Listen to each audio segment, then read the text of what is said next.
morning. You're watching Morning Headlines with me, Vidusha Agarwal. Let us take a look at the top newspapers today. BJP stunts Congress in Himachal, SP in UP as many MLAs cross-vote.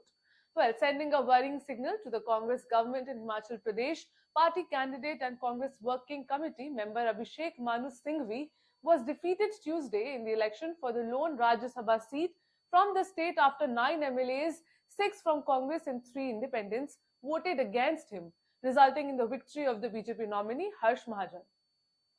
A quote in the Indian Express says, in Uttar Pradesh, Congress's India bloc ally, Samajwadi Party, too took a hit after at least 7 of its MLA cross-voted in favor of the BJP, resulting in the defeat of one of the SP's 3 candidates.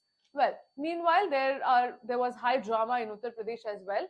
Elections to 10 Rajya Sabha seats in the state saw at least 7 SP MLAs cross-voting and the party's chief whip Manoj Pandey quitting while polling was still underway.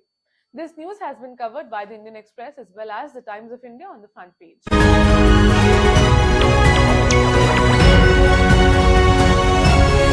Moving on. Astronaut wings for Gaganyaan's IAF pilots, PM calls them Char Shakti or 4 Shakti.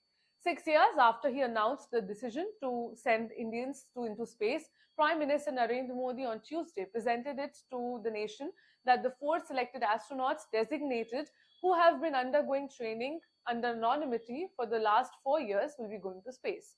A quote over here says, the 4 candidates, group captains Prashant Balakrishnan Nair, Angad Pratap, Ajit Krishnan and Wing Commander Shubhanshu Shukla, all officers of the Indian Air Force will follow the footsteps of Rakesh Sharma, the first and only Indian to have travelled to space way back in 1984 in a Russian aircraft.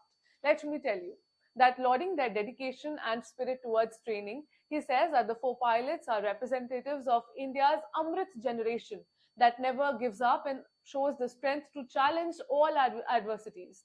He also noted the role of yoga as part of the training module.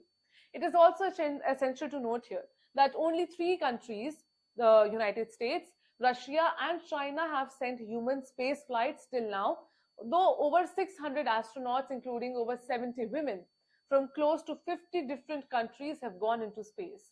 The news has been covered by the Indian Express as well as the Times of India on the front page.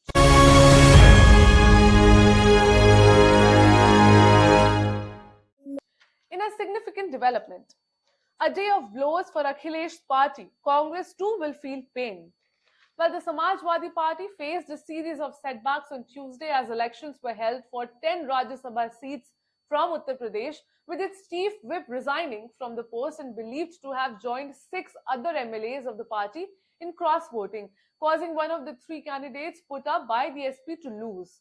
While the BJP was expected to win 7 seats as per its numbers in the UP Assembly, the SP should have got 3.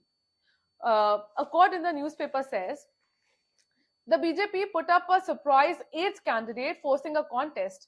In the end, while all 8 candidates of the BJP won, only 2 of the SP pulled through, with retired bureaucrat and former UP Chief Secretary Alok Ranjan losing. Well, for the BJP, Pandey is the biggest asset, a 3-time MLA from Uchhar Assembly constituency of Raebareli. He won the past 2 times, defeating BJP candidates in direct fights. This news has been covered on the Government and Politics page of the Indian Express. To the international section. Hamas-Israel cautions after Biden says 40-day Gaza truce for Ramadan is close. Israel and Hamas, as well as Qatari mediators, all sounded notes of caution on Tuesday about progress towards a truce in Gaza after US President Joe Biden said that he believed a ceasefire could be reached in under a week to halt the war for Ramadan. Well, earlier on Monday, Biden said that he hoped a ceasefire agreement would be nailed down by March 4th. Hamas is now weighing a proposal agreed by Israel at talks with mediators in Paris last week for a ceasefire that would suspend fighting for 40 days, which would be the first extended truce for the 5-month-old war. Both sides have delegations in Qatar this week hammering out details. However, Israel did not comment directly on Biden's remarks, but government spokesperson Tal Henrik said that any deal would still require Hamas to drop outlandish demands in another orbit, another planet. We are willing, but the question remains whether Hamas are willing, she said. If Hamas can come back down to reality, we will be able to have a deal. This news has been covered on the world page of the Indian Express.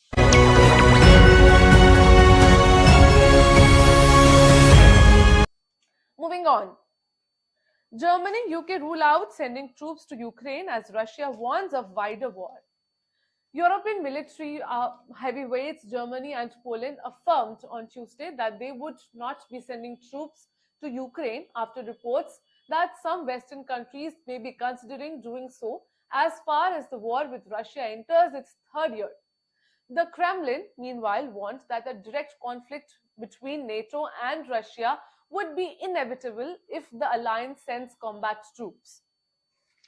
The French President Emmanuel Macron had said on Monday that Western allies should exclude no options in seeking to avert a Russian victory in Ukraine, though he stressed that there was no consensus at this stage.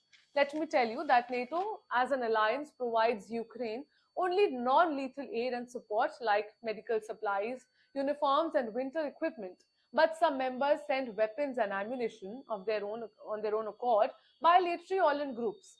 A decision to send troops and keep them deployed long term would require the kind of transport and logistics capabilities that only countries like US, UK, France, Germany, and possibly Italy or Poland or Spain could master. The news has been covered by the Indian Express as well as the Times of India on the world pages.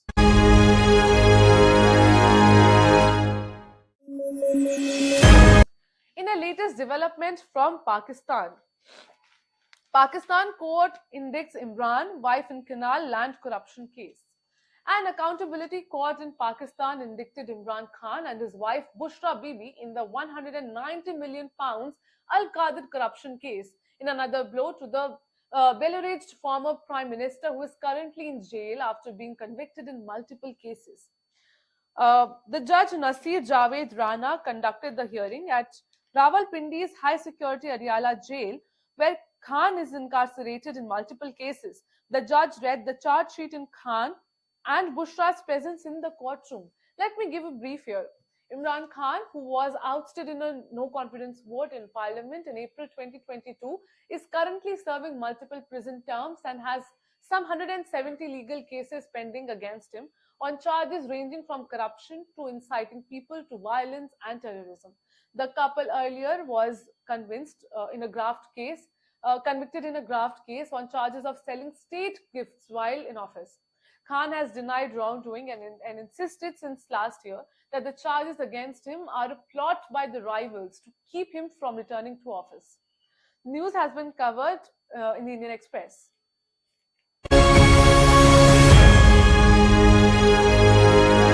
Let me now take a look at the economy section.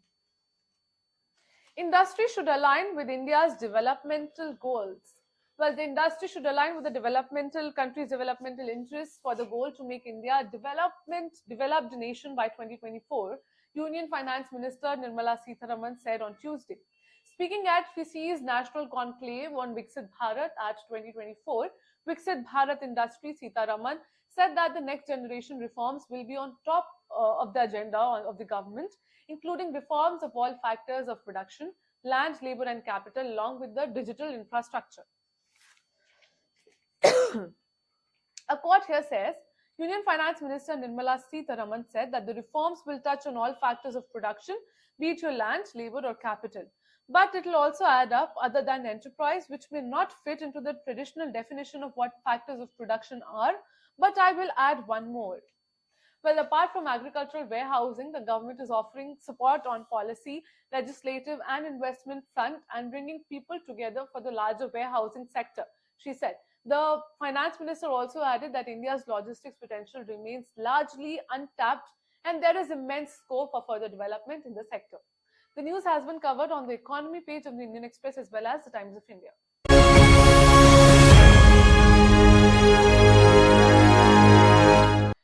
Last but not the least, let us take a look at the sports page. New chase masters.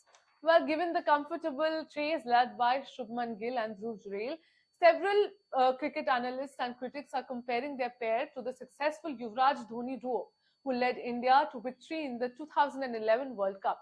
For now, there are only 32 times in 158 instances have India's completed a successful chases in their test history. However, in Shubman Gill and Dhruv Jurel, India would discover a pair of potential chase masters. Gill likes fourth innings in 10 knocks. He averages 44.